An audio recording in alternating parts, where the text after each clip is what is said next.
Passons maintenant au premier flux vraiment vital pour une entreprise, le flux de trésorerie d'exploitation. C'est le cash généré par votre activité quotidienne. Concrètement, c'est l'argent que votre entreprise gagne grâce à ses ventes, moins tout ce qu'elle doit payer pour fonctionner. Les fournisseurs, les salaires, les charges sociales comme la CNSS, et certains impôts liés à l'activité. Dans l'analyse financière, ce flux est souvent calculé à partir de la capacité d'autofinancement, la CAF. Mais il faut ensuite tenir compte d'un élément très important, la variation du BFR. La formule pédagogique est simple. Le flux de trésorerie d'exploitation est égal à la CAF moins la variation du BFR. Prenons un exemple. Une PME réalise une CAF de 1,2 million de dirhams, mais ses créances clients augmentent de 300 000 dirhams. Cela signifie que l'entreprise a accordé plus de délais de paiement à ses clients. Le flux de trésorerie d'exploitation devient donc 1 200 000 moins 300 000, soit 900 000 dirhams de cash générés par l'activité. Et c'est cet indicateur que regardent souvent les banques, parce qu'il montre si le cœur du métier de l'entreprise génère réellement de la trésorerie. Une entreprise peut avoir un chiffre d'affaires élevé, mais si son flux d'exploitation est négatif, elle risque rapidement une crise de trésorerie. Passons maintenant au deuxième type de flux dans le tableau des flux de trésorerie, les flux de trésorerie liés aux investissements. Ces flux correspondent aux dépenses réalisées par l'entreprise pour développer son activité. Par exemple, acheter une machine, un véhicule, un logiciel ou encore un brevet. Ces investissements sont essentiels pour améliorer la productivité ou préparer la croissance future. Mais ils ont une particularité importante.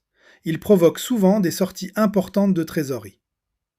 Dans l'analyse financière, on calcule le flux d'investissement de manière simple. On prend les produits de cession d'actifs, c'est-à-dire les ventes d'équipements, et on soustrait les acquisitions d'immobilisation. Prenons un exemple.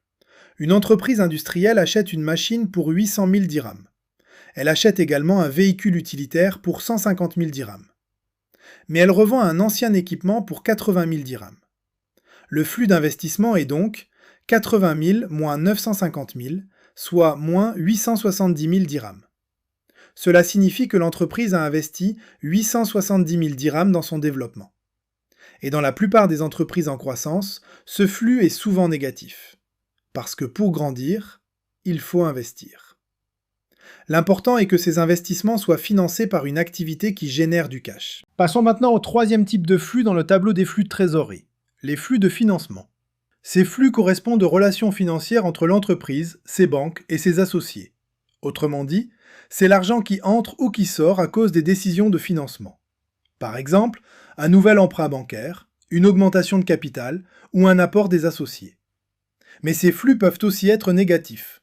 C'est le cas lorsque l'entreprise rembourse ses dettes ou verse des dividendes. Prenons un exemple simple. Une entreprise obtient un crédit bancaire de 500 000 dirhams. Dans le même temps, elle rembourse 200 000 dirhams d'emprunt. Et elle distribue 150 000 dirhams de dividendes à ses associés. Le flux de financement est donc 500 000 moins 350 000, soit 150 000 dirhams de financement net. Ce flux peut être très utile pour soutenir la trésorerie de l'entreprise, par exemple lorsqu'elle réalise des investissements importants. Mais il faut rester vigilant. Une entreprise qui dépend trop des emprunts pour financer son activité peut devenir fragile.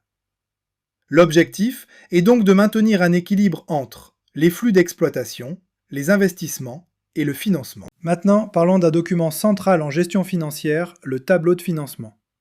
Le tableau de financement est un document prévu par le Code général de normalisation comptable et par la loi marocaine sur les obligations comptables des entreprises. Il permet de comprendre comment la trésorerie de l'entreprise évolue dans le temps. Pour comprendre son importance, imaginez la différence entre une photo et un film. Le bilan, c'est une photo. Il montre la situation financière de l'entreprise à une date précise. Mais le tableau de financement, lui, c'est un film. Il explique comment l'argent a circulé dans l'entreprise pendant toute l'année. Ce tableau analyse 3 types de flux. Les flux d'exploitation, générés par l'activité, les flux d'investissement, liés aux achats d'équipements ou aux projets de développement, et les flux de financement, qui correspondent aux emprunts ou aux apports des associés. En combinant ces 3 éléments, on peut comprendre l'évolution réelle de la trésorerie. C'est pour cette raison que les banques demandent souvent ce document lorsqu'une entreprise sollicite un financement, parce qu'il permet de voir si l'entreprise génère réellement du cash et comment elle finance ses investissements. Pour une PME, le tableau de financement peut être simplifié, Mais il reste un outil essentiel pour piloter la trésorerie. Regardons maintenant un exemple concret de tableau de financement. Imaginons une PME casablancaise appelée Maroc Techno SARL. Cette entreprise réalise un résultat net de 320 000 dirhams. Mais pour comprendre la trésorerie réelle, on doit ajouter les amortissements qui s'élèvent à 180 000 dirhams. La capacité d'autofinancement devient donc 500 000 dirhams. Ensuite, l'entreprise connaît une augmentation de son besoin en fonds de roulement de 140 000 dirhams parce que ses clients paient plus tard. Le flux de trésorerie d'exploitation devient alors 360 000 dirhams. Ensuite, l'entreprise investit 210 000 dirhams dans de nouvelles machines pour développer son activité. Enfin, elle distribue 30 000 dirhams de dividendes à ses associés. Si l'on additionne ces flux, 360 000 moins 210 000 moins 30 000, la trésorerie augmente de 120 000 dirhams. Cela signifie que malgré un résultat comptable relativement modeste, l'entreprise a réussi à augmenter sa trésorerie. C'est exactement ce que permet de comprendre le tableau de financement. Sans cet outil, il est très difficile d'expliquer l'évolution réelle du cash dans l'entreprise. Voici maintenant l'un des outils les plus puissants pour piloter la trésorerie d'une entreprise, le plan de trésorerie. Contrairement au bilan ou au tableau de financement, le plan de trésorerie est un outil de prévision financière. Il ne regarde pas le passé, il regarde l'avenir. Le principe est simple. Pour chaque mois, vous estimez les encaissements prévus et les décaissements à venir. Par exemple, les encaissements peuvent provenir des ventes du mois, des règlements des clients des mois précédents ou d'autres entrées de trésorerie.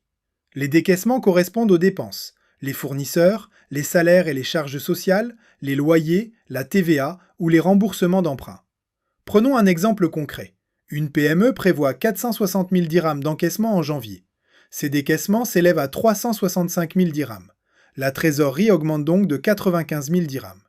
En répétant ce calcul chaque mois, l'entreprise peut anticiper l'évolution de sa trésorerie.